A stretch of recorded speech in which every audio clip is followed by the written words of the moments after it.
Okay, all right, I think we're ready. Thanks everyone for your patience, and Ben's still on his way. we know Ben. Ben will show up when Ben wants to show up. So you're big important guys. So okay, so I really appreciate everybody showing up. I sort of want to take a moment. This all started a year ago. A year ago, we were here in Atlanta. You ran out of coffee. We were sitting around saying, "Wow, you know, the Drupal community really, we need to do something." So we went down the street and had breakfast. And what came out of it was a year long of these sessions. We've been traveling around the country. These guys, Ben from Veloci, Dave from Media Current, going around and trying to improve the overall business of Drupal. You know, we don't have it right. We're making mistakes along the way, but I think we're making improvements. Ben actually showed up this time, so this is big time. He missed it last time. Everybody give Ben a hand. Nothing like embarrassing. But one of the things we've learned is we want to make sure that we give you guys the information you're looking for. So I'm going to start it off by asking questions. Are there any topics that you guys want to cover? It could be you know, operations, billing, rates, all those kinds of things we're going to try to cover. But any hot topics coming in? Anybody raise your hand?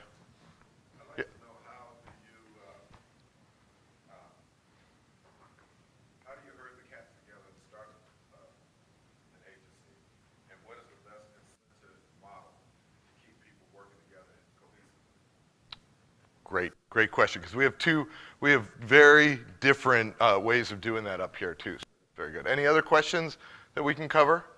Probably just training and recruiting in general. Probably be good.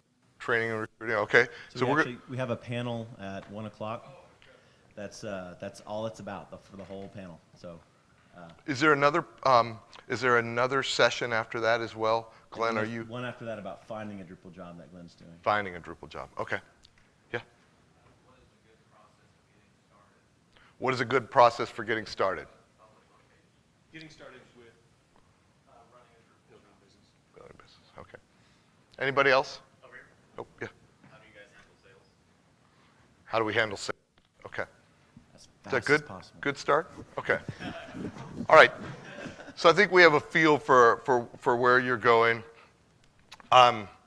Quick on the panel. You guys might know these guys because, like I said, they show up at all the camps and et cetera. But are we going to do an introduction? You guys want to quickly? Okay. So Jeff Wolpall, Drew Gorton, Mike Caccavano, Drew Hilton, Glenn Hilton, and then our favorite, Ben Finkley from Veloci. So, and I'm Ron Huber from Achieve Internet in San Diego. So you have a company, but the rest You guys are just, yeah. All right. I said Veloci, You did say Veloci. Now, I don't know if any of you guys follow Mr. Hilton over here, but he's got 30,000 followers. So if you guys do your Twitter things, he's going to pay attention and ask some questions for us later. Okay. What's our hashtag? Can you back up? I'm sorry. Hashtag BizDev. Okay. BizDev, and then hashtag Drupal Camp Atlanta. Now, is there a underscore between camp and Atlanta? I've been doing it. I've seen it both ways today. Not with the hashtag. Not with the hashtag. Okay, great. Drupal Camp. You know, that's how the San Diego thing goes, you know. At what? Oh, yeah, it won't let me do it. I can't get in there. Okay, well, you guys know how to spell it. Okay. Okay, so we're going to start off here with some questions here, and we have where do you find your best leads? And the way we're going to do it is sort of a lightning round. So we're going to get one of these guys to answer it, and then somebody else will correct him, and then we'll move on to the next question. So who's going to start off with best leads? Camps, where you guys are right now. You'll get great leads by having people talk. Make sure they're actually at the session to present. But if they do and they go and present the sessions, generally just presenting your knowledge and expertise of yourself or your team members is going to generally lead the business. So I say camps, meetups, anything Drupal, just get out there, get get some visibility. Are these mics working? Can you guys hear us? No, we can hear you. They're not. It's not working? working. No? I want to add to Mike's point. Yesterday, how many of you were at the business summit? Yesterday? In the afternoon, Nicole was speaking, and Mike asked a question, and they had one of their clients up here, and they were doing a case study, and Nicole kind of just talked about how, as an agency, they wanted to go into this situation and within 1 year have completely train that team and just let them go on with it.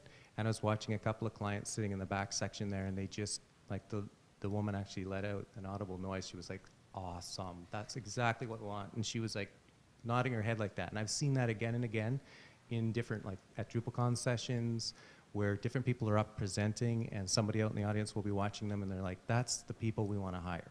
Like, that is exactly what we're looking for. And so I think if you can get your key people up in front presenting and really sharing valuable information, and they'll connect with you on different levels. It may be something really smart that they're saying, and they're like, these people, like, our pain is seriously what you're answering right now, and we will pay money to hire that firm. So I think it's a really important aspect that Mike's brought up, is to try to get those opportunities locally and also at camps and other functions and events where you can get out there. Another aspect of that, I'm going past my 30 seconds here. Dave, take your time. For us, is outside of the camp realm. This year we've been going, there's a lot of places. There's 2 conferences we went to, one in New Orleans for online publishing, another one in Toronto for education. And at both of those conferences, there was no Drupal presence. There was no open source presence. It was all proprietary systems. So people were eating it up when we were getting up there and presenting, because they were just so interested in what we're talking about. So look outside of the Drupal circles too, to find where can you go to take this message and evangelize Drupal, to evangelize open source, and you'll find a lot of opportunities to do that too. Great. Okay, so you found the lead. How much do you charge? Mike doesn't believe me. He's got to look back every time. How do you guys take care of billing? Is it a fixed rate? Is it hourly? How does it work? I mean, you've been doing it for a long time. Yeah, so I think this question comes up a lot in terms of whether you charge fixed fee, you charge time materials, or how you want to do it. I think it depends on the case, right? So I think you have to look at each thing in a case-by-case basis and determine, from your perspective and the client's perspective, what's the most fair way to charge for the work. And if you think you have a well-defined problem and you can actually sit there and articulate back and forth with the client what the requirements are, and you don't find that there's a lot of disagreement about the scope of the project, then you probably get a fixed price contract in your hands.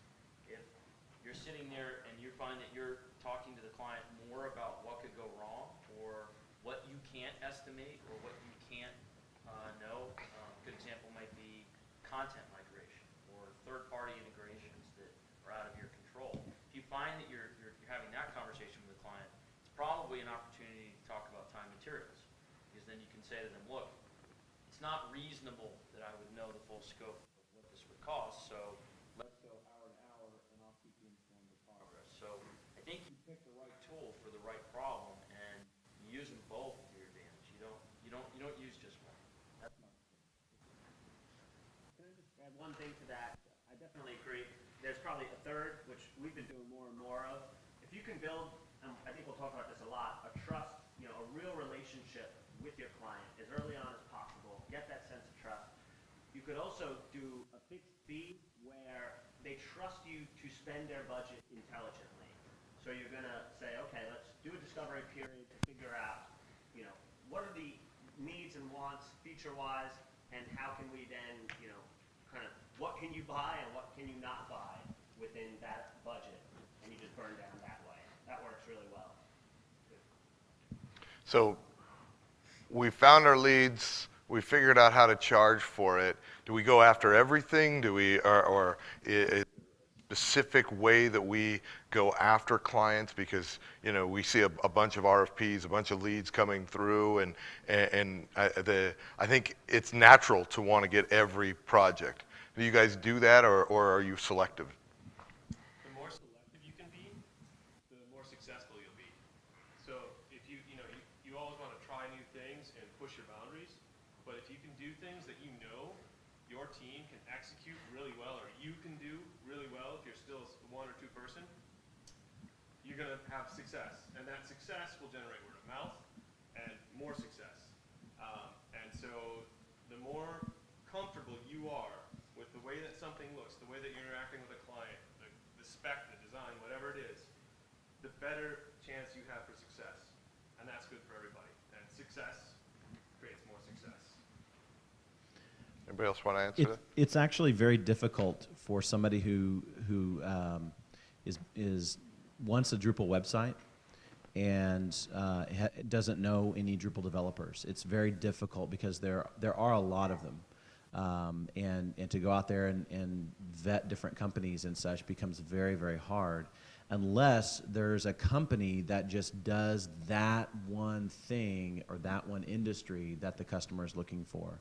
And if there's a company, if they can go to somebody in the Drupal community and say, hey, who builds the best Salesforce integrations? And somebody says, oh, that's Achieve Internet, and then they go, oh, okay, well, I'm going to go to Achieve, and Achieve then knows all the right things to say about Salesforce integration to that customer and wins that deal. But if you're just a generalist where you have, you've built dozens of websites, they're all different, they're all using Drupal, it's kind of hard to justify to a client unless maybe they're, in your same town or something like that, hey, you're a company that they want to work with. So finding a good niche, whether it's regional, vertical, or whatever, I think it drives customers to you. So now we're getting into the how to start and expand your company side of it. Was a couple people asked about, who do you hire first? How do you hire? Is it marketing? Is it sales? Do you build up on your dev team? How do you get started? How did we do this? How did we get to this panel today? Yes. This is probably different for everybody here, but I sold too much. That's what I knew at some point. I woke up, I was a sole proprietor, working in the basement. It's a good place to be, it was fun. But after about 2 or 3 years of that, I realized I didn't go off to be alone.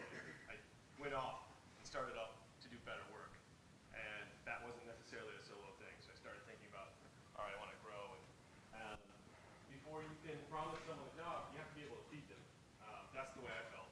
I just really felt like I can't honestly ask someone to join me unless I can promise that I will take care of it. And my mental calculation, me personally, is a year. That's what I want to be able to guarantee. And so I started actively looking for people that I would be comfortable with, started with freelancers, but then also started actively looking for projects that would really push me to be able to say, okay, all right, I know where the first 4 months of this is coming from, and I'm pretty confident that as I look out, I can find more. That was me personally. I don't know.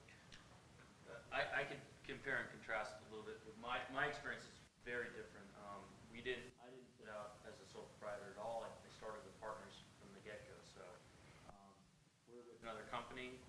That company bombed in 2001, and we didn't have jobs. So we were the last team left, and we were still working. And so we approached the client and said, "Hey, if we incorporate, can we get a contract out of this?" And they wrote us an advance check to do it, which was pretty cool.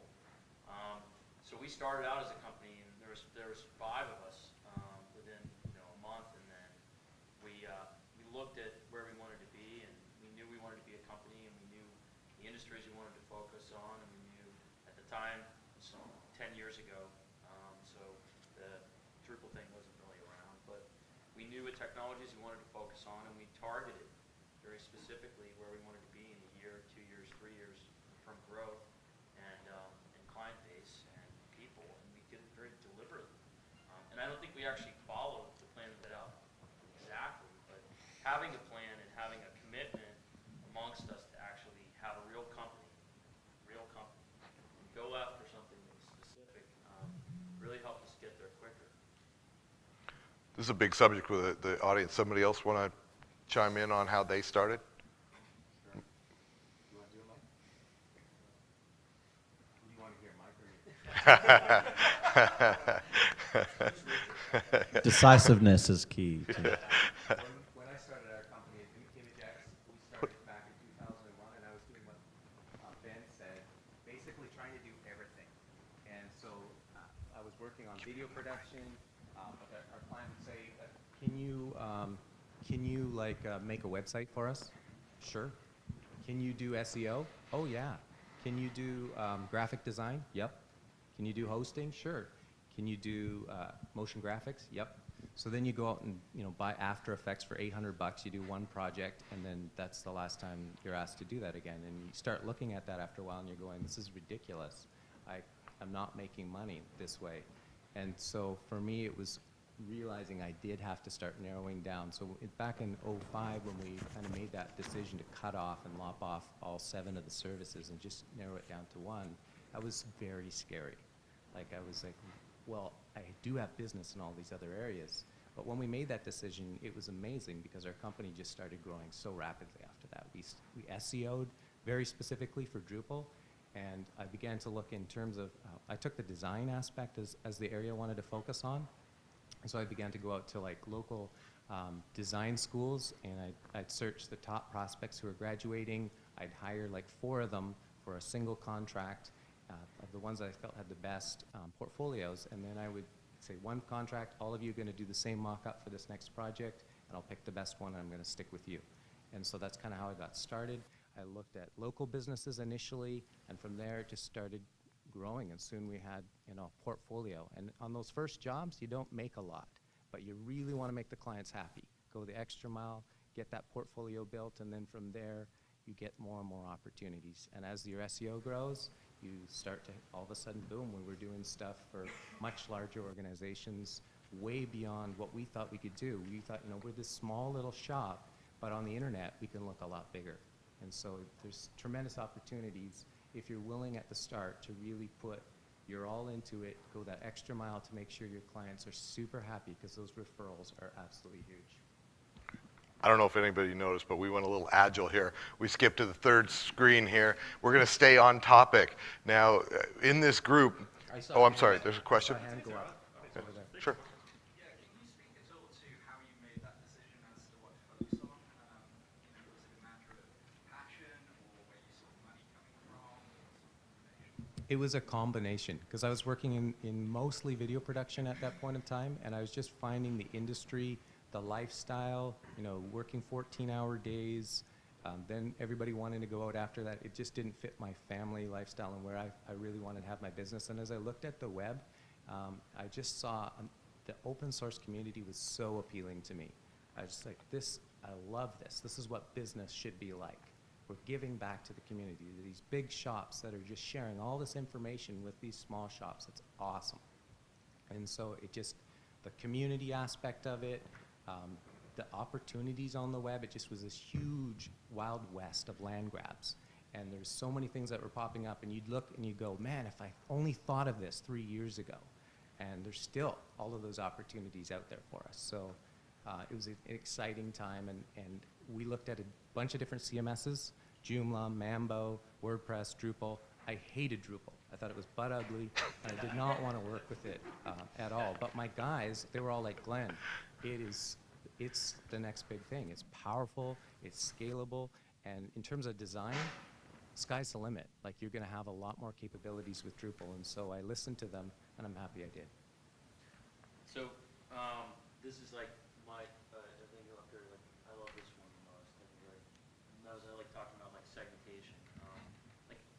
So we focus a lot on certain industries, and I think there's lots of ways to specialize, lots of ways to focus. You can do it by technology, you can do it by service, and I think Glenn's talked a little bit about how they discovered what they did.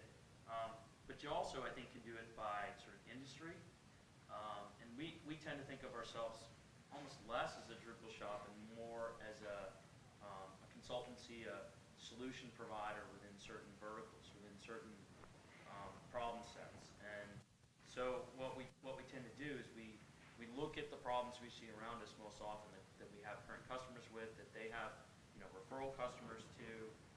Maybe it's based on your geography. We're in Washington, D.C. And I think, well, yeah, I mean, we get leads all the time for big companies, Fortune 500 companies, and it's great, it's wonderful. But we're in Washington, D.C. And we're doing work with these very influential international organizations, and that starts to become a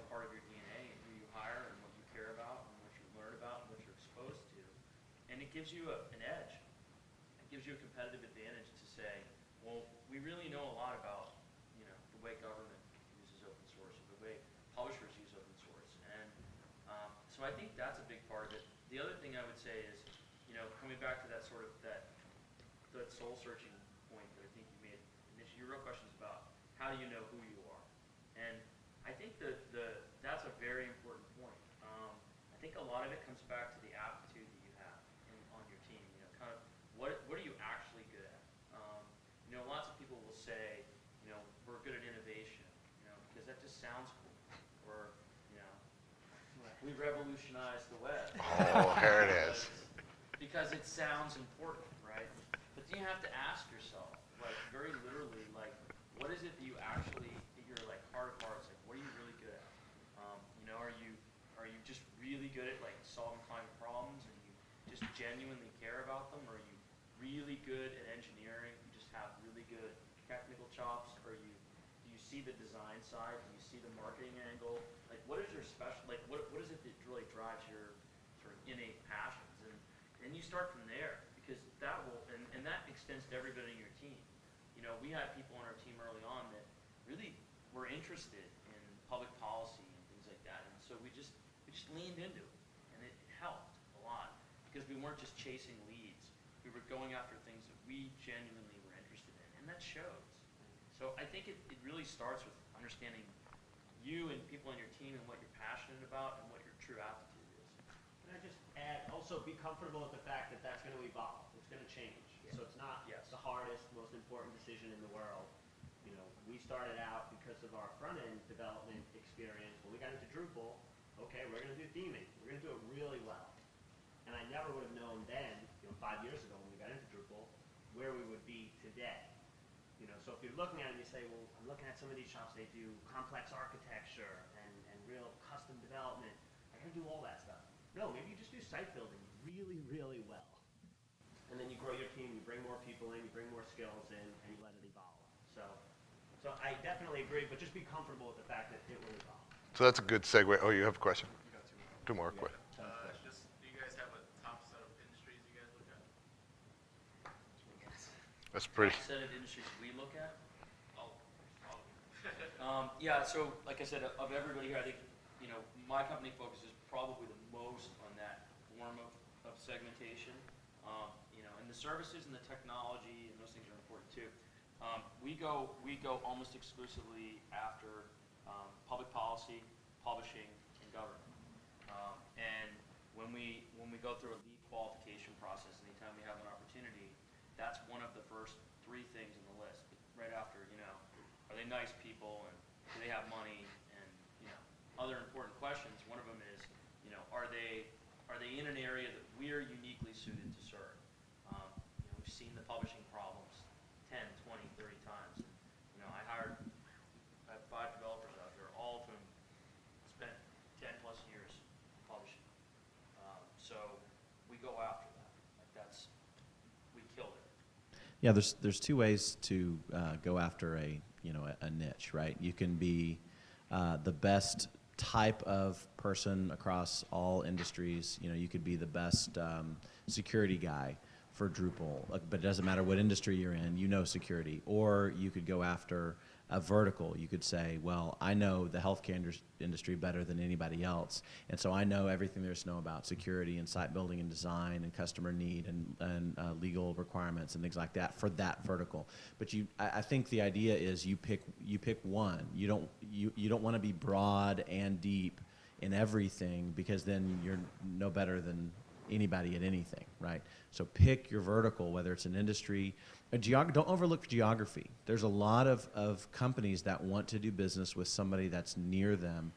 Maybe they never come and see you, but they want to know that they can. So don't overlook geography as one of those things. You could be the best Drupal guy in your 100,000 person town and make a really nice living doing that. Yeah. There's- To plug our friends, MediaCurrent's a great example. I don't think MediaCurrent makes as much distinction in the industry. They built the Miami Dolphins site, Turner Broadcasting. They'll do, corporate websites. They'll do all these things. But you know, but they see themselves as sort of the leaders in this region. Yeah. You know, and I think a lot of you, you know, see that in the camp. It comes Yeah. across as, you know, very much a geographic, you know, expertise. Or, you know. We had some other questions. Back there's one. Go You ahead. had the middle right here with the crutches. Oh, sorry. This question's for the basement guy. Basement guy. Talk about a specialty. Right there, the basement guy. So obviously, you love the basement and you love what you were doing, which I think a lot of people here probably do as well. When you're making the decision to grow, how did you, you know, how do you deal with maybe understanding that you may not be able to do what you love as much anymore? Now you're like, you know, now you're a CEO, so how much time do you have to actually, like I love clicking. I love clicking away and building sites and doing everything. But, you know, you start growing and now you gotta start doing whatever you have to do. Like that's the scary part for me. I don't want to stop doing the stuff I love. Yeah, I cheat. I still do so. But my interests have also changed. I really enjoy, like, one of the things that I always, I said I cheat, but I don't really, because one of the things I really, really enjoyed about the coding, that's where I came from, was the actual solving of problems for people that I was working with and caring about that. Like, all right, you know, I'm talking to you, I really enjoy you, that I can solve these problems. And the puzzle, you know, sort of skill set of really developing something complex was always enjoyable, but what I really, really wanted was just to make that person more effective. I really like that. And so now I just see what I do now as actually leading a team of people who are actually individually, every single one of them, better at me at project management, at design, at development. And I communicate and I hand it over to a team of people that I really trust, that do awesome work, and actually I feel better about that. And sometimes they let me play too. Yeah, I do. Yeah, I think if you are afraid that you're not going to love running a business, then you should stay a freelancer. And there you can make a lot of money, and there's a lot of business to be had as a freelancer working for other people on a you know, hourly basis or whatever. Because Drew may be the exception to the guy sitting at this table. Most of us spend most of our time building our businesses, doing human resources things, financial things, collecting from overdue accounts, you know, all the stuff that makes a business run. Setting a vision and you know, strategizing and stuff like that is a big part of it. But if you took away the commonality that we have in Drupal, then we're the commonality that we all have up here is that we spend most of our time running a business. Yeah, but I would just counter and say, because I sit somewhere in between. I don't know that I agree 100%. I started out as a developer, and I love developing, and I don't develop anymore. I don't do it. I really can still geek out with my guys and get into it, and I still consider myself, a techie. But for me, again, it evolved. It changed. It's going to change over years and years. So the one thing I would say that is important, which Drew touched on, is always make sure at a certain point, if you're not delivering the kind of quality, whatever the service offering is that you're doing, that you know you can and you should, as either your own personal brand or your company that you started brand, replace yourself with Yeah. somebody Yeah. who will meet that expectation. Yeah. That's worked for me, but for And- me it's been an evolution. I never thought I would run a 20-person company. Until you're, Sad though, hang on. Are you sad? Not at all. I love it. Yeah. I love what I'm doing now. Yeah. I'm happy too. Like, yeah. So I get to play, but actually I know that it's better when I don't play, and I respect that actually, and I really enjoy what I do now, and it is almost all running a business. So you're gonna evolve. You're gonna be different 5 Yeah. years from now. And you know, I think starting a company is a lot of work. It's just a lot of hours. But I don't know. I mean, I think try it. Yeah, exactly. A couple more things I'd add to that too is like you can approach it in different ways. Like I'd say 3 different ways you could look at it. One Mike mentioned is like compensate with somebody else, partner with somebody. Dave Perry did that. He's got a partner at MediaCurrent. They run the company together. They have 2 different aspects that they're good at. Jeff's got 7 partners working with him at phase 2, and they all have different skills that are running that company. That's definitely a way you can look at how you're going to start your business. Second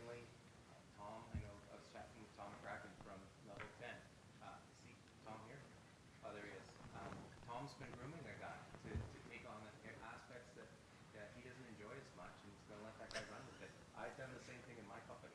I think that's an awesome idea because you know what you're good at, what you're passionate at, what you're gonna probably that 80-20% rule as you think about that. And the time you'll spend on that 80% is a waste of time a lot of times if you're not really good in that realm. You should be in that 20%, just focusing. If I look at the third thing that I'd say that you can look at doing is augmenting. If you, for myself, I've hired different areas that I know I need to sub out. There's CFOs for hire, financial side. On the sales side, I've hired a guy to come on and consult with me. I've hired an HR consultant to work with me. I've hired on the, I'm just trying to think, oh yeah, a CEO. I'm working with one right now. He's coming along beside me, giving me a game plan to kind of support me in the areas I'm not as strong at. And I think there's a number of ways you can approach it, but if you have that passion and you know that you can grow this bigger and you see the possibilities, go for it. There's some other questions here. Go ahead. First of all, I'd like to echo the sentiment that you just expressed about partnering and that. And it's been, first of all, finding a partner, if it's a partner, if you have the hard skills, that's one thing, but there also needs to be a bit of chemistry there between the leadership partners, especially, probably all the partners.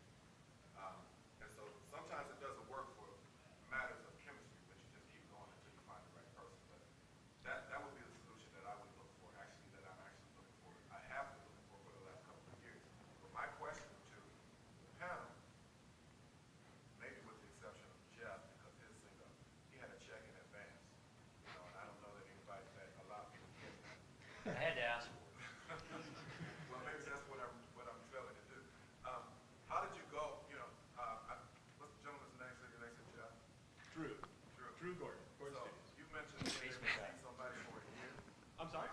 Was it you that mentioned being able to feed somebody for a year? Yeah, that's what that was my mental, like, that's what I want to be able to come profit. up with money, to be able to say I took a pay cut. that you're going to feed somebody for a year. And Yeah. ultimately, my question is, if you're a fledgling startup, if you're a solo business, you're making enough money maybe to keep yourself going. Yeah. How do you impart enough faith and confidence in a group of partners to have them cast their faith with you and work with you? How do you get from that square one to the point where you can say, yeah, I just hired 20 people? You guys say that's so casual. No, we've grown to those numbers. We don't hire 20 people out. I know. So how did you get past you and your partner, or one or two people, to where you're at now? Mike, you had a Leveraging good story. freelancers, subcontracting, or for, it's the same thing. But essentially, continue to do what you're doing, where you're doing the work, you're doing it great. But then start to just carve off small pieces and say, I'm going to give 10%, 20%, 30% of that work to a freelancer. But I'm going to make sure I'm reviewing it because it's going to have my name, my brand on it. I'm big on brands. And then over time, you're going to get to a point where you see, this is what happened for us. For the first 2 years, I didn't have any employees. It was just myself. But at some point, you talk to your CPA. Again, that's not someone you're going to have as a partner necessarily. It's just someone you pay, your accountant. But he's going to say to you, we're spending a lot of money on freelancers. Why don't you hire somebody? And what I will say about that is, because I still do remember, it's new enough, 5 years ago, that I still remember. I don't want to say this the wrong way. I am more casual about it now than, to your point, than I was then. But I don't think that's a bad thing. It sounds like it could be a bad thing, like, yes, this is someone you're hiring, and their life is in your hands, but it's not. They want a job, they want to work for you, and you're giving them an opportunity for both of you to succeed. So I would say your barrier is higher now because you haven't done it. It's one of those things, once you kind of do it, literally once you do it once, it's easier, I think we should be clear too. Of the panel, there's only one of us has partners. I have my father is a partner, but none of the rest of you actually have partners. I had a partner, a technology partner, and it didn't work out. Our interests went a different way, and it almost killed us. It really did. So you got to be careful if you're going to add a partner, what you want to do. Yeah, What- you guys want to? I've had a partner in the past in a previous business, and I don't recommend it at all. Yeah, almost every business owner will tell you afterwards, never have partners. And I would say only partner with somebody that you've known for a long time, that you have worked with before, that everything is in alignment, and that you're willing to lose as a friend for the rest of your life. Yeah, so. Then, if you're willing to do that, then partner with them. Comment on that? Yeah. Because you have partners that you've made it work, and I haven't. Yep. Situation. Contrary to what Glenn said, I actually don't have 7 partners. 3 other partners. But, close enough. So there's 4 of us. There used to be a 5th Beetle. He's gone. For very much the reasons you're talking about. It's he was a doer. He didn't want to grow the business. He didn't want to come to the meetings to talk about marketing that happened after we were done billing for the day. We just told him, look, if you don't have a passion for that side of it, you'd be a perfectly good employee, but you're not a partner, right? Because partners they're gonna spend the weekends, looking for leads or, networking in the evenings or whatever. That we have 4, and what makes it work is there's the leverage of being able to actually start with a bunch of people instead of going from 1 to how to go from 1 to anything other than 1. And that helped, obviously. But it was also more about the figuring out what you wanted to do part of it, kind of the E-Myth thing, if you've ever read that, which you should read. Kind of going from working on your business to, or, working in your business to working on your business. We were able to divide up immediately from the day we started, who the CTO was, who was doing sales, who was doing operations and finances, and who was doing whatever's left over, which is what I did, which is all the other shit. That helps a lot in people finding their own career goals and excitement out of it too. So I'd say one thing that's great about partners is, I don't personally enjoy tracking people down for money and doing QuickBooks and things like that, and I don't have to do it because I have a partner that does it. I have to review it, I have to understand it, but I don't really have to do it because I have someone I can team with and rely on for that. So there are huge advantages to having it. The truth is that it statistically doesn't work. It's really, there's certain types of businesses it works in. There's certain numbers, often 2 partners works really well, 3, 4 typically doesn't. Statistically fails after a certain number of years. We're 10 years in. We don't fight about money. That's one of the main things, Talk about it like a marriage because it is like a marriage, It's like certain things we don't do, we don't Prenup, fight about get a money, prenup. and that helps, it helps a lot. Those are typically where partnerships tend to break down. They break down over money or disagreements about strategy or things like that. So. Ron, there's a question on Twitter that was actually posted quite a while ago. Oh, that we okay. just missed. Can we? Somebody want to? What is it? Plus we have Ivan's at the start about sales too. We got motivating, Yep. we got training. All right. So We got it's, another the question question that back came here, over too. Twitter What's was, what are your thoughts on taking interns to start growth? interns, guys? Interns. It stays with what I said about freelancers, same thing, just make sure you control the quality. That's the most important thing. Yep. Because if you scale too big too fast, whether that means going from 50 people to 500 people or 1 person to 1.5, if your quality goes down, you're going to. Yep. Depends on the person. One thing about an intern is that they know that they're there as an intern, and that they're not long-term investment. They're there for some experience. As long as you understand those and you're comfortable with the person, maybe that's somebody you hire after they graduate, perhaps. But be really conscious of that. That's a really good point. In this space right now, interns who are really good, if you come to development or design, no matter what you're talking about, in Drupal, there's a need, right? There's a lot of demand right now.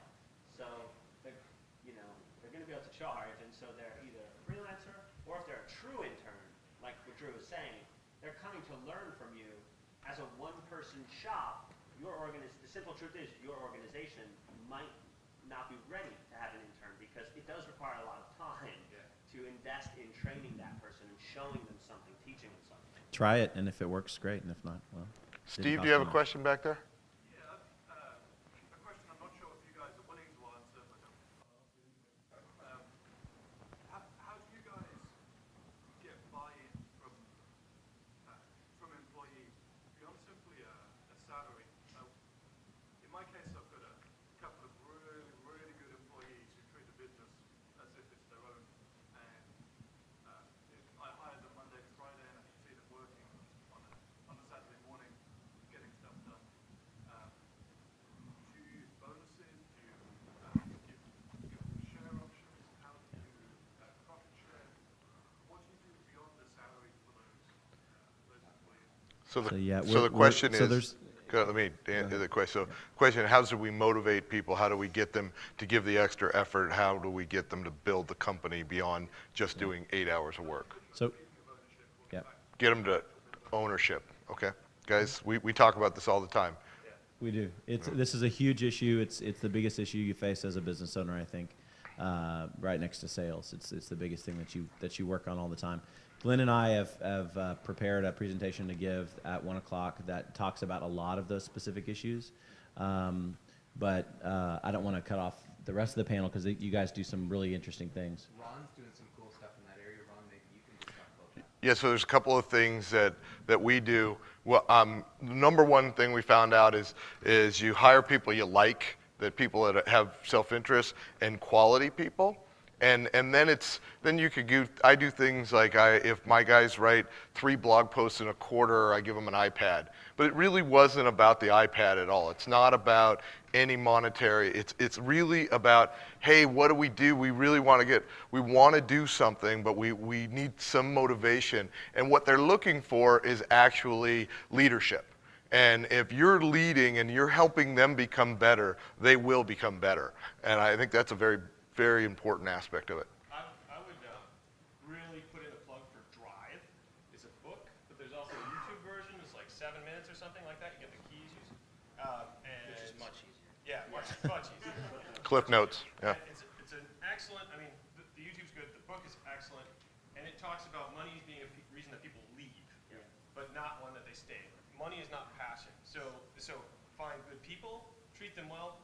In Ron's case with the iPad, it's not if you do this, you'll get an iPad. I'm guessing it was more, hey, what should we do? We're going to try and get better. All right. Hey, what are we going to, all right, let's have a discussion. How about an iPad? Would anybody feel good about it? And like that becomes now a discussion, like something to shoot for. It's not people handing you down a $500 thing or, a bonus. Profit sharing, those things, giving people a sense of ownership, huge, really important. Give them the actual power. We're going to do this job or not. What do you think?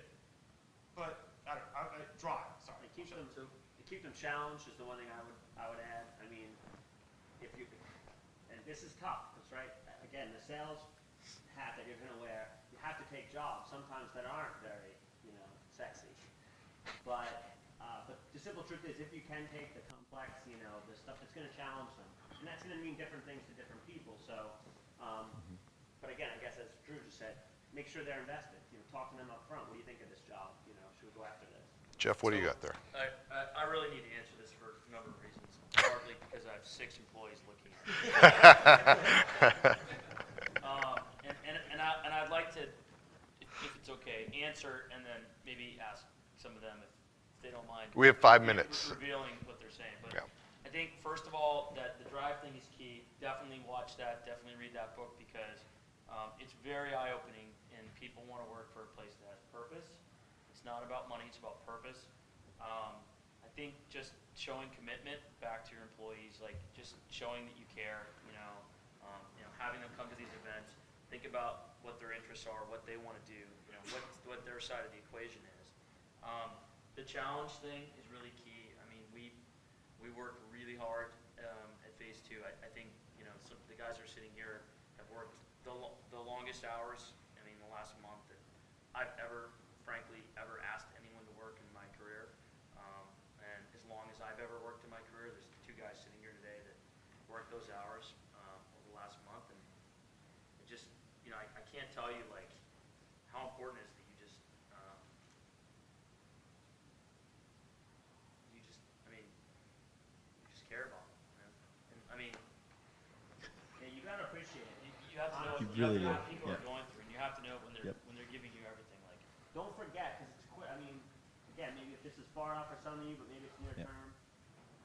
Don't become complacent. Don't forget, because I mean, I'm sure everyone here, we've put in those nights where it's just crazy, and you just want to, just make sure you remember that and be thankful for when other people are doing it. And then ask for help.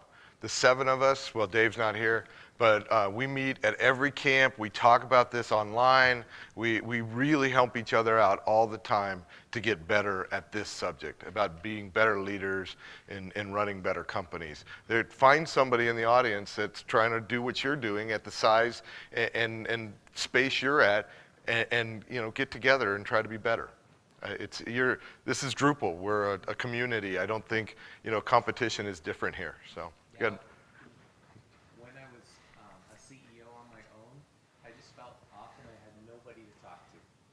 And I met, Dave Terry 4 or 5 years ago, and we began communicating back and forth via email, had regular phone conversations, and that just was such a huge help to me, just to find somebody else doing exactly the same thing as me, and to be able to help each other out. Dave would just share so much stuff with me, and I was like, "You're awesome."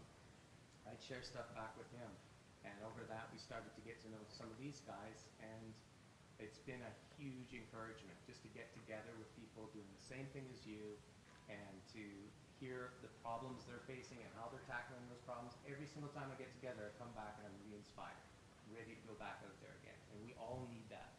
So I definitely encourage you guys to look around at these camps and events and find other people that you have affinity with, and start getting together. Share stuff with them. Spent $10,000 on a contract for my lawyers. Let's send it off to Dave. Dave's done the same sort of thing back with me again. We're competitors, but we help each other be better. That's how the Drupal community will grow. That's how we will take on the proprietary CMSs, as we really help each other out. So if you're in Atlanta, you should meet Dave.